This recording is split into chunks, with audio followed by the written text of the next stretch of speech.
দেশের টিয়া লুটপাট করছে তাদের বিচার পরে ইলেকশন দিলে আমার মনে হয় ভালো হয়।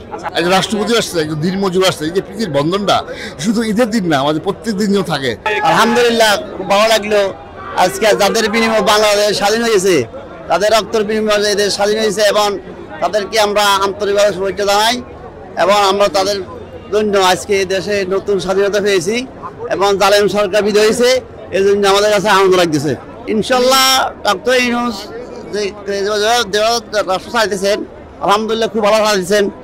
তো ইলেকশন হয়তো অবশ্য, কিন্তু নির্বাচন দিয়ে চলে যাবে, কিন্তু সংস্কার করি জালেম সরকার যারা জুলুম করছে, অন্যায় করছে, এদেশের মানুষের মারছে এবং যারা এদেশের টিয়া লুটপাট করছে তাদের বিচার পরে ইলেকশন দিলে আমার মনে হয় ভালো হয়। অন্তর্বর্তী সরকার সরে গেলে সমাধান হওয়া সম্ভব হবে ইনশাল্লাহ। ঈদ মানুষে ভেদাভেদ ভুলে গিয়ে প্রীতির বন্ধন সৃষ্টি করার জন্য মিলনের উৎসব নিয়ে আসে।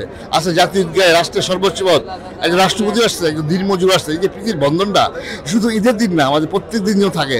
তার ঈদের সার্থকতা আসবে, লালিত্য আসবে, মাহাত্ম আসবে। আমি দোয়া করছি আল্লাহ ইসরায়েল মানবতার দুশ্মন ইসরায়েল অমানবিকভাবে ফিলিস্তিন মুসলমানদের আল্লাহ হত্যা করতেছে। আল্লাহ নারীশুদ্ধ আল্লাহ, তুমি এদেরকে কুদ্দুতে সাহায্য করো, ধ্বংস করে দাও আল্লাহ। এদের যদি হেদায়েত না থাকে, নেতানিয়াহুর ওই ফেরাউন যে উৎখাত করছো, ওই নম্র যে উচ্ছেদ, ওই নেতানিয়াহু তুমি দুনিয়া থেকে উচ্ছেদ করো।